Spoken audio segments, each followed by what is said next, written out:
아마 많은 분들이 이 댓글에 올라오신 글대로 어제 밤을 편하게 지내지 못하셨을 것 같습니다. 저도 주말에 세종시, 대전시, 청주시, 충주시를 거쳐오면서 계속 뉴스를 확인하면서 다녔는데 마음이 아주 무거웠습니다. 그래서 제가 어제 저녁에 올라오자마자 좀 밤 늦은 시간이긴 하지만 제가 평소에 가끔 찾아뵙고 인사드리는 원로 두 분을 좀 따로 각각 찾아뵙습니다. 한 분은 대통령실에서 총무수석을 지내셨던 분입니다. 총무수석은 대통령실, 대통령 비서실의 살림을 책임지는 그런 자리고, 또 대통령을 지근거리에서 보좌하는 제1부속실, 그리고 대통령 영부인을 보좌하는 제2부속실을 총괄하는 그런 자리입니다. 지금 논란이 되고 있는 그 무슨 디올백인지 뭔지 하는 그 사건, 그것이 실제 어떻게 처리되는지 그 과정을 좀 자세하게 좀 말씀 듣기 위해서 제가 찾아뵙습니다. 또 한 분은 검찰총장을 지내신 법조계 원로 선배님이신데요. 제가 이번 그 주말 현장에서 만난 분들 중에 거의 한 분 예외 없이 저한테 질문하신 문제는 왜 이재명이 문재인이를 아직도 못 잡아놓고 있느냐였습니다. 제가 검사 경험을 한 적이 없기 때문에 막연하게 이 문제는 검찰총장과 검찰총장을 지휘할 수 있는 법무부 장관의 능력과 의지에 달려있는 문제다, 그런 취지의 논평을 여러 차례 한 적이 있고, 또 최근에는 이원석 총장에 대한 강력한 문제 제기까지 한 바가 있습니다만, 과연 제가 생각하는 것이 맞는지 좀 한 번 더 확인하기 위해서 검찰총장을 지내신 법조계 원로를 찾아뵙습니다. 그 두 분의 원로를 어제 밤늦게 찾아뵙고 제가 생각했던 것과 크게 다르지 않다, 그런데 훨씬 더 심각하다 문제가, 이런 생각을 하게 돼서 제가 오늘 정론 일침으로 그 두 가지 문제를 각각 좀 말씀드리려고 합니다. 첫 번째 정론 일침입니다. 좌파의 이간질, 이것에 대응해야 될 국민의힘 한동훈 체제가 위기관리에 결정적인 허점을 보이고 있다. 오늘 아시아투데이는 그 주필 칼럼 코너에 제가 기고한 칼럼을 실었습니다. 이 칼럼 제목은 기득권 586 세력과 새정치의 대결 40 총선이라는 제목입니다. 아시아투데이의 그 고성호 칼럼을 여러분들이 전문은 좀 방송 끝난 다음에라도 꼭 한 번씩 참조해서 읽어보시기를 바랍니다. 제가 이 칼럼에서 이렇게 얘기했습니다. 정권 심판 구도, 1년 전부터 용의주도하게 준비해온 종북주사파들의 윤석열 심판 구도, 정권 심판 구도가 연말 연시를 기해서 바뀌었다.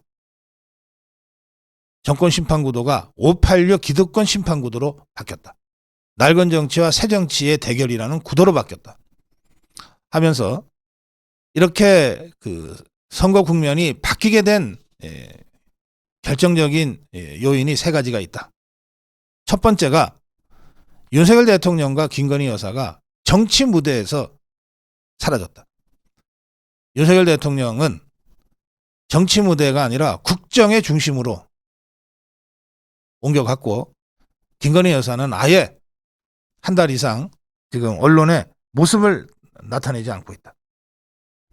그래서 김건희 여사를 약한 고리로 공격하면서 윤석열 심판 구도를 만들어가려고 했던 종북 주사파들의 정권 심판론, 윤석열 김건희 심판론이라는 구도가 무너졌다. 제가 이렇게 첫 번째 요인으로 제시했습니다. 자, 1년 동안 정말 용의주도하게 다 날짜까지 계산해서 먼저 이 도이치모터스 특검 패스트트랙에 올려놓고 240일 지나서 연말에 딱 이거 강행하면 윤석열 대통령 거부권이 행사될 거라는 걸 다 예상하고, 그 다음에 이것을 국회에서 제의하는 시간을 질질 끌면서 국민의힘에서 분란이 일어나고 공천파동이 일어나서 이 특검법이 표결될 때 찬성표를 던질 국민의힘 소속 현역 의원들이 열댓 명만 나오면 된다. 이런 계산까지 치밀하게 하고 지금 밀어붙였습니다. 그런데 그 공격의 대상인 윤석열 대통령은 정치가 아니라 국정으로 그 중심을 확실하게 옮겨버렸고, 김건희 여사는 아예 언론에 나타나지 않습니다. 1년 내내 준비해왔던, 그리고 이 구도만 관철되면 우리는 무조건 이긴다고 자신만만해했던 정부 주사파가 크게 실망하고 크게 당황할 수밖에 없는 상황이 됐습니다. 그래서 지금 정부 주사파가 두 갈래로 이 비상 상황에 지금 대응하고 있습니다. 첫째는 계속해서 이 김건희 여사를 다시 정치 전면으로 끌고 내려오려고 하는 겁니다. 그게 디올백 사건을 키우는 핵심 원인입니다. 도이치모터스라고 하는 특검에 비해서는 정말 그냥 덤불 같은 아무것도 아닌 이 문제를 갑자기 도이치모터스 특검보다 훨씬 중요한 문제처럼 떠들고 다녀요. 그리고 이 공격을 하기 위해서 이자들이 1년 전부터 준비했습니다.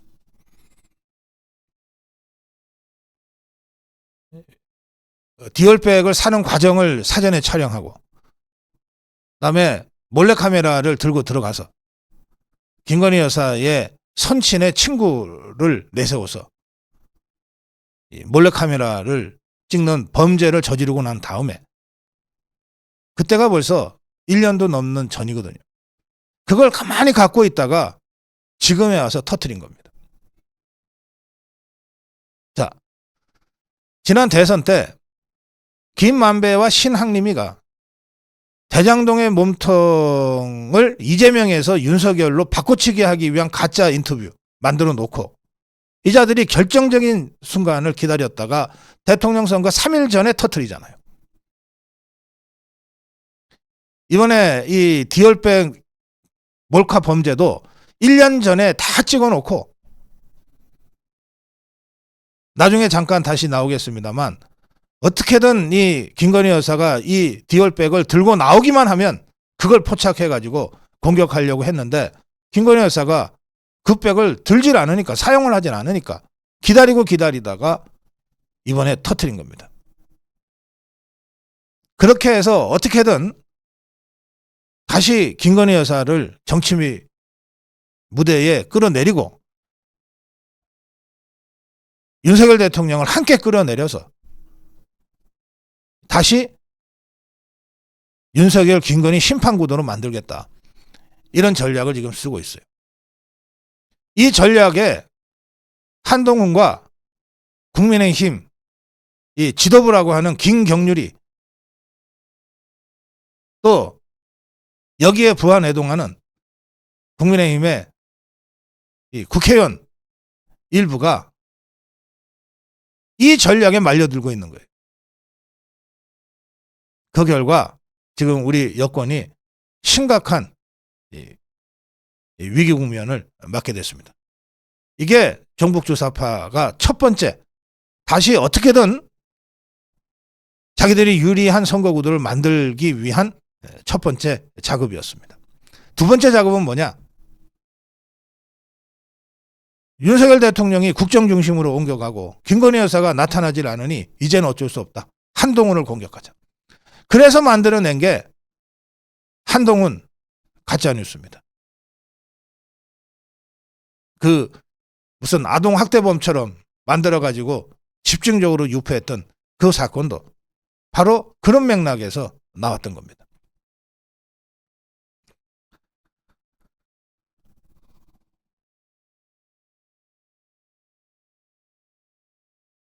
정복주사파들의 이 치밀하면서도 음흠하고 교활한 그리고 사악한 이 공작에 말려들면 죽습니다.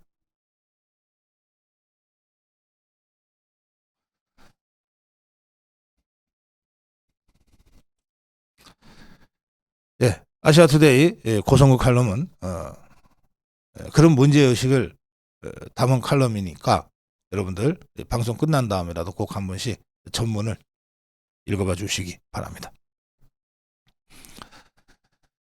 그런가 하면 이런 문제의식을 갖고 있는 분들도 계십니다. 지금 뭐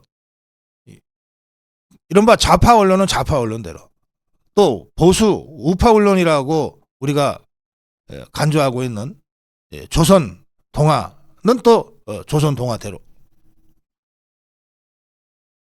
한동훈 관련 기사는 무조건 띄웁니다.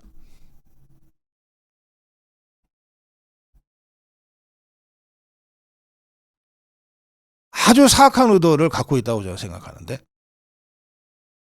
이 언론, 뭐 TV 다 종북주사파 민노총이 장악하고 자기들의 뜻대로 기사를 만들고 뉴스를 편집하고 있지 않습니까?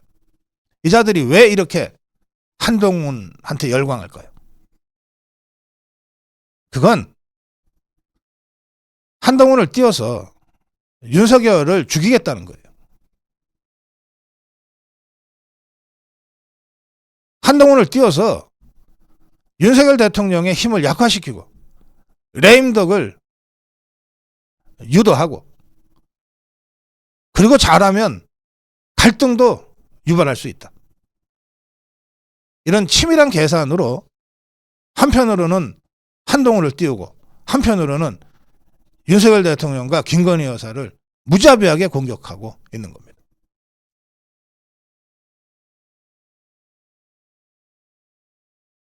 우리가 저도 가끔 논평합니다만 보수 언론이라고 생각해왔던 조선일보가 도저히 납득할 수 없는 대통령에 대한 공격을 하는 사설이나 칼럼을 써내는 이유가 거기에 있다고 저는 생각합니다. 그때마다 제가 시시비비를 가리는 차원에서 조선일보 뭐 다른 언론은 제가 별로 논평할 필요도 못 느꼈고요. 조선일보의 그런 주요 칼럼이나 사설에 대해서는 제가 비판적으로 말씀을 드려왔지만 이게 한두 번이 아니기 때문에 뭔가 이게 큰 흐름이 있다. 그럼 그게 뭘까?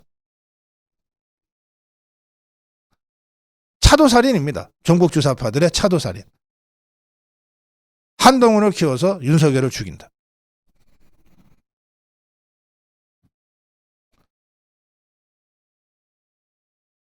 (3년쯤) 전이죠.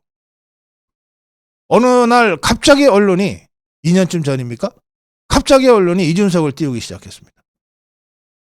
기억하시죠? 갑자기 이준석을 띄우기 시작했어요. 그리고 그 이준석을 띄워서 대표로 만들었어요. 그 이준석이가 대표가 돼서 한 짓이 뭡니까?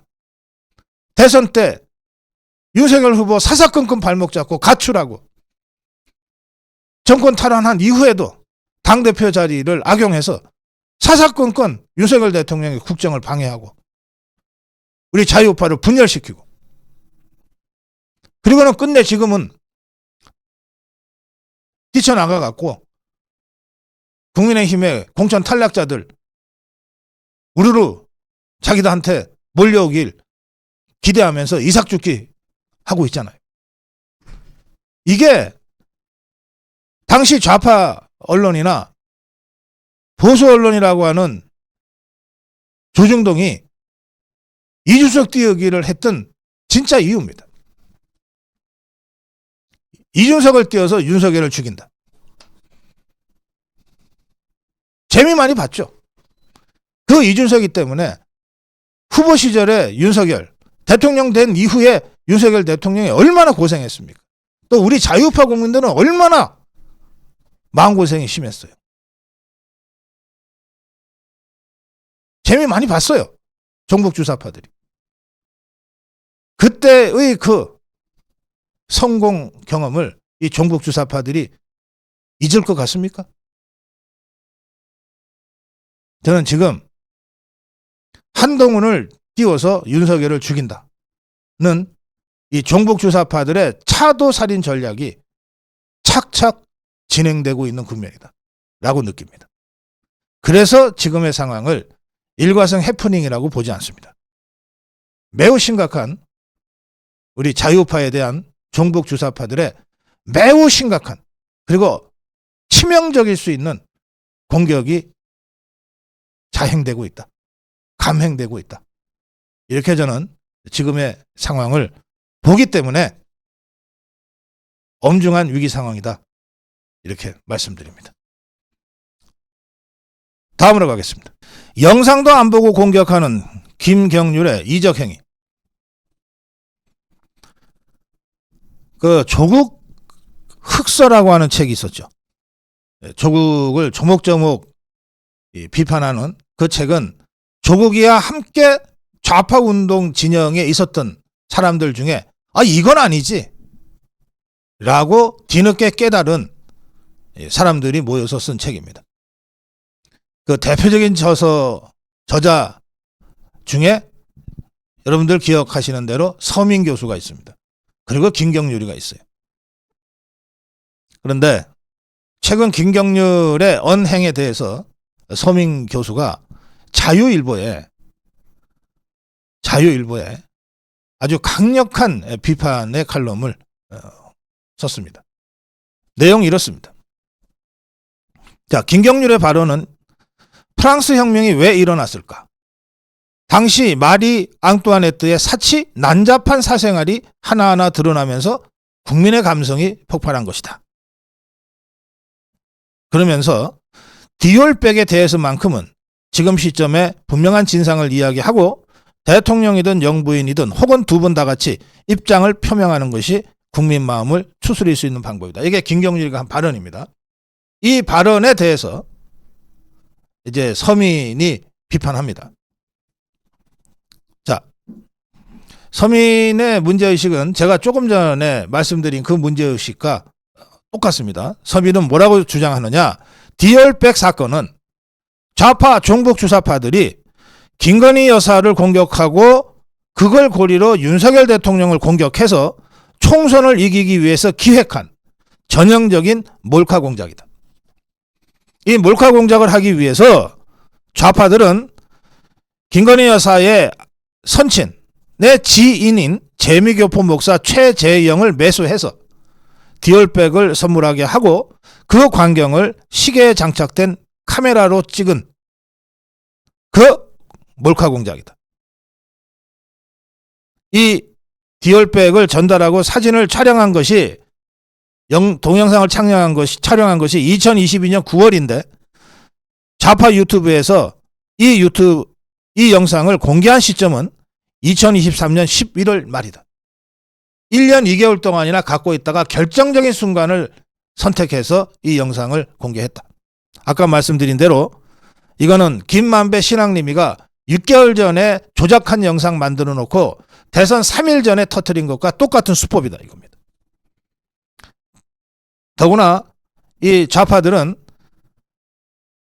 도이치모터스 특검을 패스트트랙에 실었기 때문에 240일 후인 10월 11월에 국회에서 자동 표결이 된다고 보고 그걸 하면 윤석열 대통령이 거부권 행사할 수밖에 없을 거라는 것까지 계산하고 그렇게 해서 국민 여론이 비등해졌을 그 시점을 노려서 디올백이라고 하는 이 몰카 공작 영상물을 공개한 것이다. 이렇게 볼 수 있습니다. 자, 여기까지는 서민 교수나 제가 분석하는 이 상황이 뭐 하나 다르지 않습니다. 그러면서 이제 김경률에 대한 비판에 나섭니다. 서민의 비판은 이렇습니다. 첫째, 김경률은 디올백 영상을 차마 못 봤다고 했다. 왜 보지도 않은 그 영상을 근거로 비판을 하는가? 영상을 봤다면, 그리고 이 사건이 어떻게 기획되고 어떻게 진행된 사건인가에 대해서 조금이라도 팩트체크를 했다면 김경률 정도면 진상을 알고도 남았을 것이다. 머리가 좋은 자니까. 그러면서 몇 가지 팩트체크를 해줍니다. 서민이.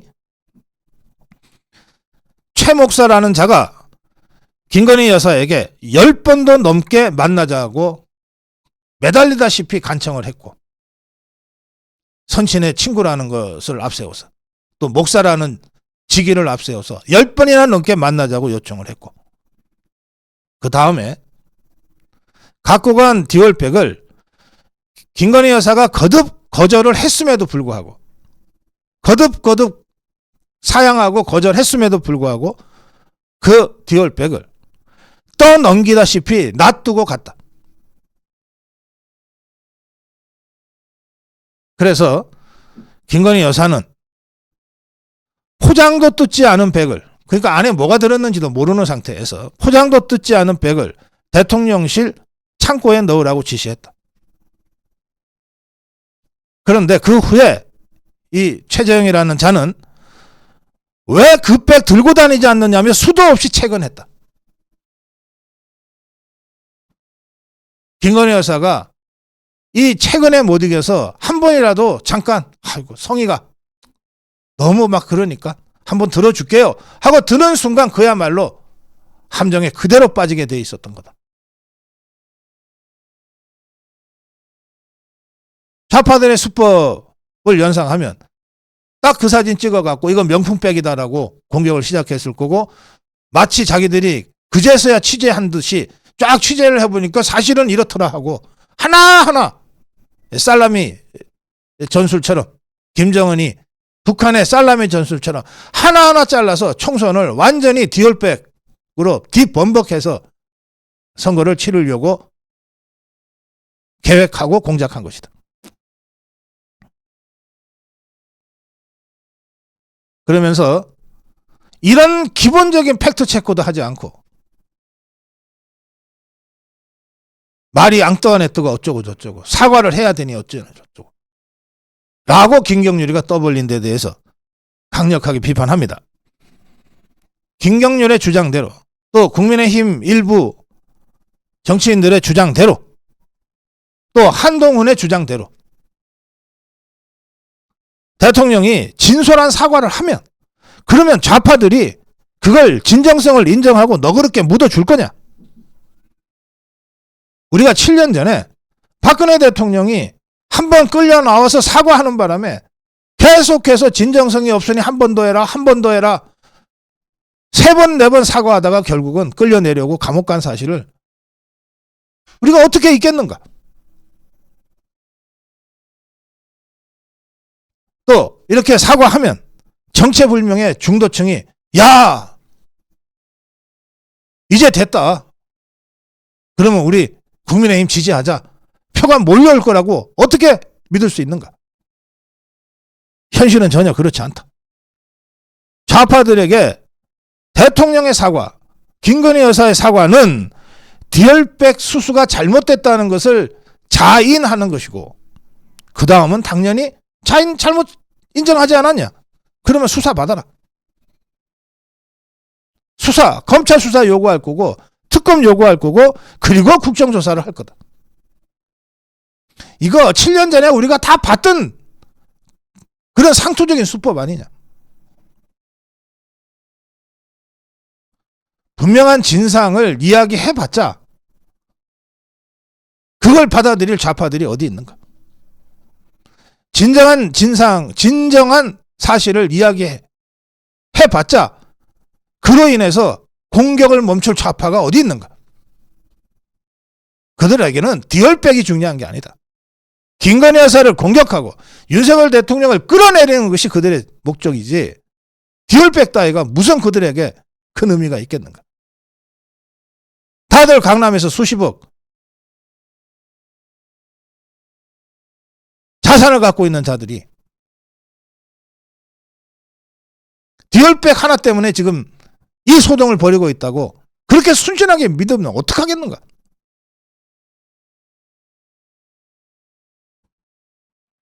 대통령 입에서 또 김건희 여사 입에서 디올백이라는 이 단어가 나오는 순간 좌파 방송들은 선거 내내 그 장면만 거듭해서 되풀이 보여줄 거다. 그러면서 국민들을 선동할 거다. 빤히 보이지 않느냐?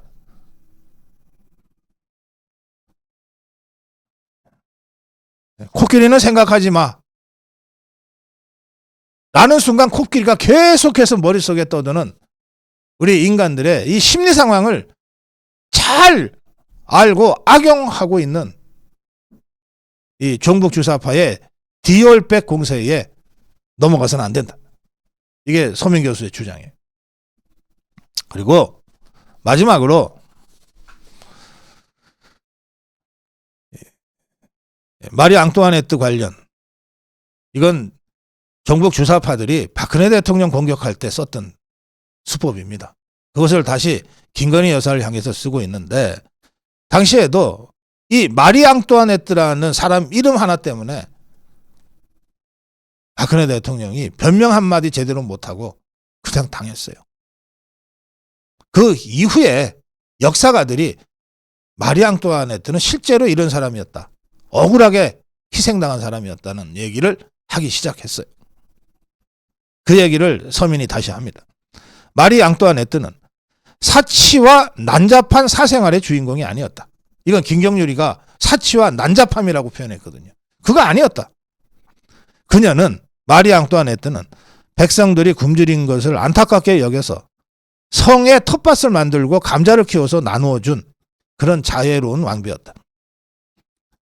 그녀가 사치스러운 생활을 했다는 증거로 쓰인 다이아몬드 목걸이 사건은 한 백작 부인이 왕비가 목걸이를 국왕 모르게 타인 명의로 구입하기를 원한다고 거짓말을 한 뒤에 중간에서 가로챈 전형적인 사기극이었다. 마리 앙뚜아네트는 그 사기극의 희생자였다. 프랑스 재정이 마리 앙뚜아네트의 사치스러운 생활 때문에 파탄이 났다? 그건 그야말로 속아 웃을 거짓말이다. 그 이전에 루이 14세, 15세 태양왕이라고 하면서 베르사유 궁전을 지었던 그 자들이 정신없이 국고를 탕진시켰다. 그 여파로 루이 16세와 마리 앙뚜아네트는 빚에 허덕이면서 지낼 수밖에 없었다. 빵이 없으면 케이크를 먹으라고 하세요. 이거 마리 앙뚜아네트가 한 말이 아니다. 그 당시 혁명군들이 가짜뉴스로 유포해서 지어낸 말이다 라고 하는 것이 이후에 역사적으로 밝혀졌다. 프랑스 좌파들은 이 모든 것을 적국인 오스트리아에서 시집온 왕비 탓으로 돌렸다. 그리고 그 가짜뉴스가 먹혀서, 국민 여론 선동이 먹혀서 마리 앙뚜아네트는 37살의 나이에 단두대에 올랐다. 그 후 230여 년이 지난 지금 21세기 대한민국에서 좌파들이 온갖 가짜뉴스를 퍼뜨려서 7년 전에 박근혜 대통령을 단두대에 올리는 데 성공했고, 이제 김건희 여사를 다시 단두대에 올리려고 하고 있다. 그러면서 서민이, 이 좌파 활동을 했던 서민이 이렇게 얘기합니다. 보수에게 고한다. 도대체 당신들은 언제까지 좌파들의 공작에 놀아날 것인가? 그렇게 당하고도 정신 못 차린다면 당신들한테 어떤 미래가 있겠는가?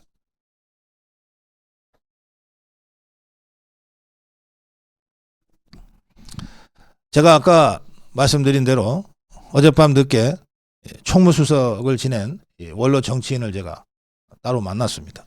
이분한테 들은 말씀을 간략하게 전해드리겠습니다. 대통령실, 대통령이나 영부인에게 수천 건의 선물들이 수천 개의 선물, 수만 개의 선물들이 임기 동안 들어온다고 합니다. 국내외에 각종 이 특산물들이 들어오고 전 세계에서 선물들이 들어온다고 합니다. 해외 순방을 갈 때도 수많은 선물들이 대통령과 영부인에게 온다고 합니다. 왜? 대한민국의 대통령이라는 기관에 대한 선물이다. 그걸 거절할 수가 없다. 대통령이라는 기관이. 개인은 거절할 수도 있고 거절해도 되지만 대통령이라는 기관은 그 선물도 외교고 그 선물도 소통이기 때문에 거절할 수가 없다. 그래서 이것을 관리하는 부서가 총무수석실이다. 오면 어떤 절차를 밟느냐? 일단 보안 점검한다. 선물에 폭탄이 섞여 있을지 화학가스가 섞여 있을지 모르니까 일단 보안 검색한다. 그 다음에 분류한다. 이거는 먹는 것인지, 이거는 입는 것인지, 이거는 보는 것인지 분류한다. 그 다음에 어디로 가느냐? 보관한다. 보관한다. 대통령실에 창고에 보관을 한다. 아니 그 국가기록물로 보내지. 국가기록물로 일단 봉인을 해버리면 다시 꺼낼 수가 없다. 그래서 보관한다. 그러다가 때로는 국가가 필요한 사안에 따라서 활용도 한다. 그리고 다시 회수해서 보관하다가 임기가 끝나면 그 모든 것을 리스트 만들어서 대통령 기록물실에 보관한다. 그렇게 해서 봉인하는 것이다. 왜? 대통령 개인에게, 대통령 영부인에게 개인적으로 들어온 선물이 아니기 때문에 그렇게 처리하는 것이다. 하루에 많을 때는 수백 개, 보통 수십 개의 선물이 들어오는데 대통령도 그 선물 보지 못한다. 대부분의 경우에 보지 못한다. 영부인도 마찬가지로 보지 못한다. 아까 서민 교수가 그 최재형 해련자가 집요하게 여러 차례 거절했음에도 불구하고 거의 놓고 가다시피 한 그것을 포장도 뜯지 않고 창고로 보냈다고 하는 게 이런 절차 때문에 그런 겁니다. 그러면 창고에 대통령이 영부인이 직접 갔다가 여기다 선반 위에다 올려놓겠습니까? 비서들이 와서 가져간다. 그리고 보안 점검부터 한다. 그리고 분류한다. 먹을 건지 입을 건지 볼 건지. 그래서 때로는 이게 다 국가 거니까 대통령이 먹는 밥도 세금으로 먹는 거고 대통령이 만찬을 해도 국민 세금으로 하는 것이니까 이렇게 국고로 귀속되는 선물을 받는 즉시 국고로 귀속되는 이 선물들도 국가 재산이라고 보고 이 중에 필요한 것들은 활용한다. 비서실의 판단에 따라서. 어떻게 활용하냐? 그림이 들어올 때는 이 그림 괜찮다 그러면 걸어두기도 한다. 공관이나 관저에 또는 만찬하는 연회장에 한 달, 두 달 다른 그림으로 바꾸기도 한다. 도자기도 들어오면 전시한다. 그러다가 또 다른 걸로 바꾸기도 한다. 그러다가 다 임기가 끝나면 그대로 봉인해서 대통령 기록실로 넘긴다. 술도 많이 들어오는데 뭐 한 병에 수백만 원짜리 하는 고가 술들이 주로 외국 귀빈들로부터 들어오는데 그거 놔뒀다가 대통령이 만찬을 하거나 외국 귀빈들과 연애를 하거나 할 때 그 수준에 적절한 것들을 쓰기도 한다. 세금 아끼는 거니까. 가끔 각지에서 이 특산품이 올라오는데 예컨대 뭐 전복이 오거나 뭐 제철 맞는 과일이 오거나 할 때 이거를 어떻게 처리하느냐? 대통령실에 그 주방으로 간다.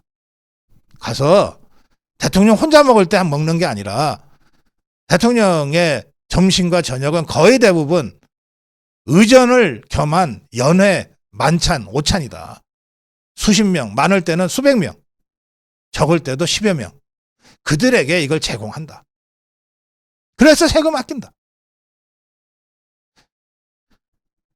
제가 그래서 단도직입적으로 물어봤어요. 그 디얼백이라고 하는 거는 어떻게 처리되는 게 정상이고 어떻게 처리됐을 것 같습니까? 이게 1년도 넘은 시점에 받은 거라면서 그리고 포장도 뜯지 않고 창고로 갔던 것이라면서 대통령이나 대통령 영부인이 이걸 기억한다는 게 이상하다. 대통령실에서는 그걸 기억해야 된다. 왜? 리스트업을 만들어서 대통령이 연하장을 보내거나 또는 해외에 순방했을 때 그 나라에 누군가가 보낸 선물이 있다면 그것에 상응해서 답례를 하는 것이 외교고 의전이니까. 대통령 비서실에서는 그거 관리한다. 그러나 그걸 1분 단위로 정신없이 일정을 소화하는 대통령한테 보고할 일이며 영부인한테 보고할 일이겠느냐. 대통령이나 영부인은 전혀 모를 것이다. 그게 어디에 있는지도 모를 것이다. 그게 정상이다.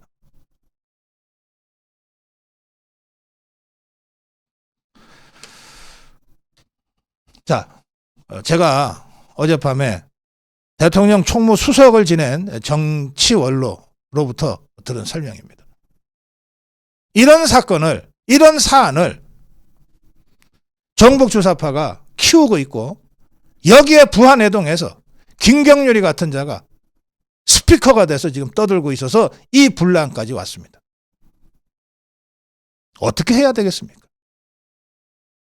김경률의 주장대로 대통령과 대통령 부인이 국민 앞에 나서서 잘못 받았습니다. 사과합니다. 사과를 해야 돼요? 더 정북주사파들의 의도가 뭔지 빤히 알면서도 사과해야 됩니까?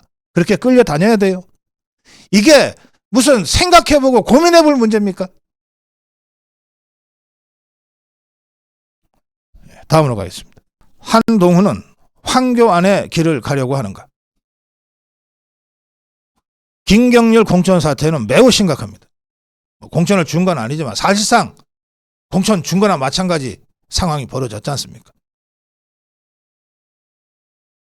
대통령실에서 나온 얘기는 한동훈이 새 정치를 한다 그러면서 그야말로 구태의연한 찍어 누르기, 낙하산 공천처럼 이 김경률을 다뤘다는 거예요. 이 부분에 대해서 실망한다는 겁니다. 실망스럽다. 이래놓고 무슨 새 정치 얘기를 할 수 있느냐. 대통령실이 이런 입장 표명 못합니까? 지금 마포을 뿐만 아니라 전국적으로 원외당협위원장들 또 중진 의원들 나한테도 저런 일이 벌어지지 말란 법이 없다. 다들 걱정하고 항의하고 있어요.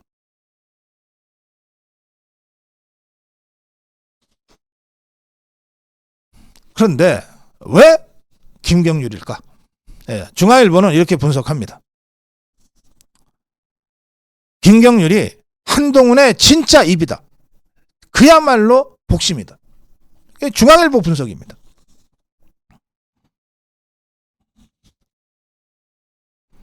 어떤 근거를 갖고 있느냐? 김경률이 한동훈과 특수관계인 것 같다. 김경률이 한동훈을 대신해서 배드캅 역할을 하고 있는데 한동훈이 김경률의 발언을 제지하지 않는 것을 보면 한동훈의 진짜 마음을 김경률이 표현하고 있는 것 아니냐. 그래서 한동훈의 진짜 입은 대변인들이 아니라 김경률이다 라고 본다는 거예요. 그러면서 한동훈과 김경률의 인연이 오래전부터 형성되어 왔다는 분석이 있다고 중앙일보는 전하고 있어요.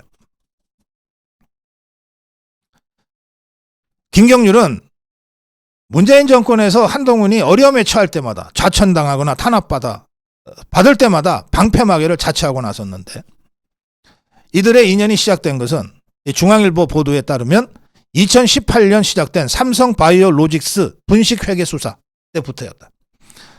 이게 삼성바이오로직스 분식회계 이것 때문에 결국 이재용 그러니까 지금도 이 사건이 끝나지 않아서 고생하고 있거든요. 근데 이 사건은 애초에 김경률이가 일하던 참여연대 경제금융센터 소장으로 김경률이가 있으면서 서울중앙지검에 이재용을 고발해서 시작된 사건이고 이 사건을 맡은 수사 책임자가 한동훈이었다. 그때부터 참여연대의 경제금융센터 소장이었던 김경률과 이 사건을 수사 책임 맡았던 한동훈 간의 우호적 관계, 친밀한 관계, 긴밀한 의사소통이 시작된 것 같다고 중앙일보는 쓰고 있어요.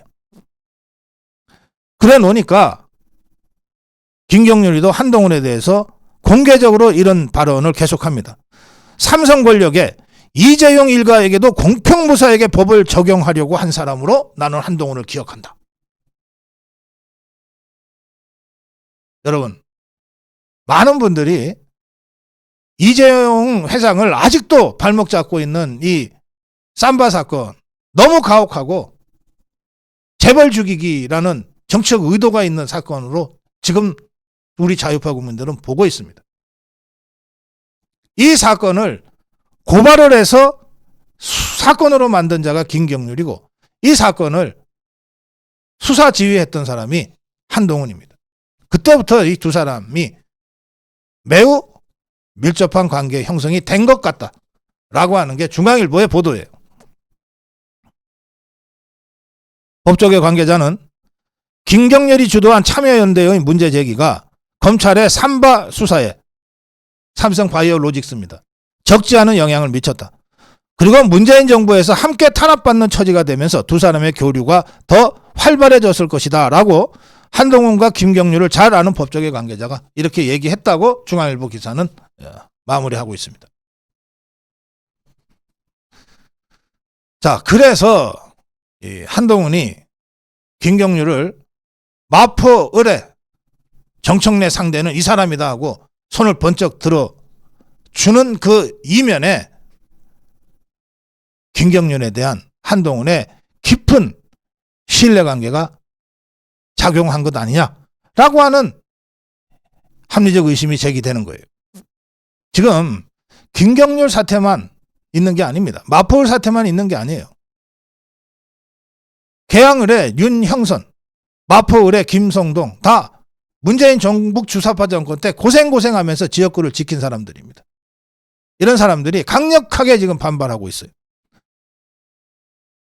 여러분, 국민의힘의 원외당협위원장 지난번 선거에 출마했다가 떨어졌거나 이런 사람들이 문재인 정부 주사파 정권 때 어떤 행동을 했습니까? 광화문에 매일 나가고 황교안이 주도하던 광화문 집회에 그 어려운 처지에서도 100명, 200명씩 사람들을 이끌고 참여하고 온갖 탄압 다 받으면서 국민의힘의 그 당협을 지켰잖아요. 김성동도 윤영선도 그런 사람이에요. 그런데 반면에 김경률이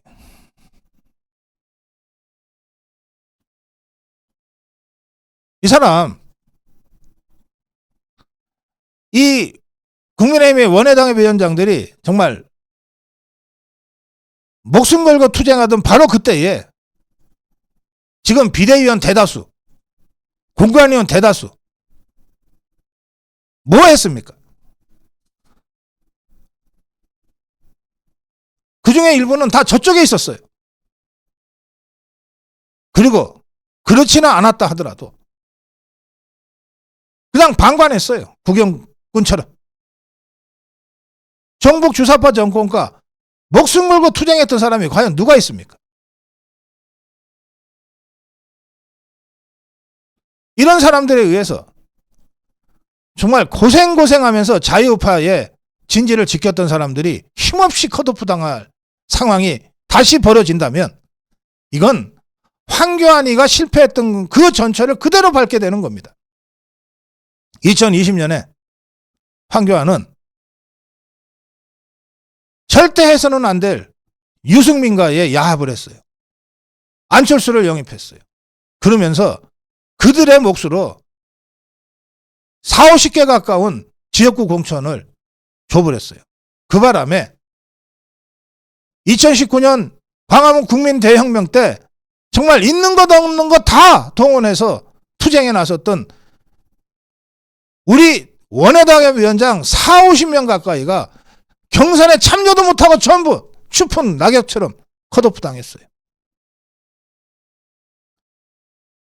그래도 오랜 당인 생활을 거쳐서 컷오프 당했지만 선거는 이겨야 된다는 일념으로 도와주겠다고 한 사람들이 대다수예요. 그런데 그들을 가까이도 오지 못하게 했어요. 낙하산 타고 온 자들이. 그 바람에 폭망했던 겁니다. 그 바람에.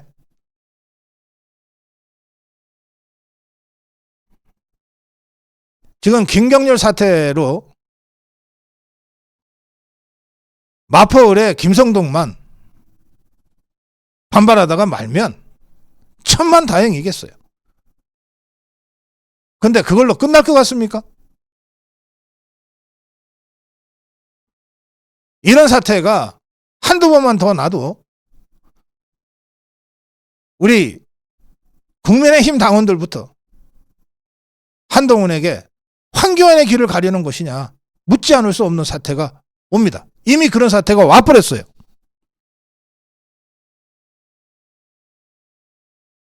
대통령실이 우려를 표명한 것은 바로 그런 사태에 대한 우려입니다. 이게 잘못된 겁니까?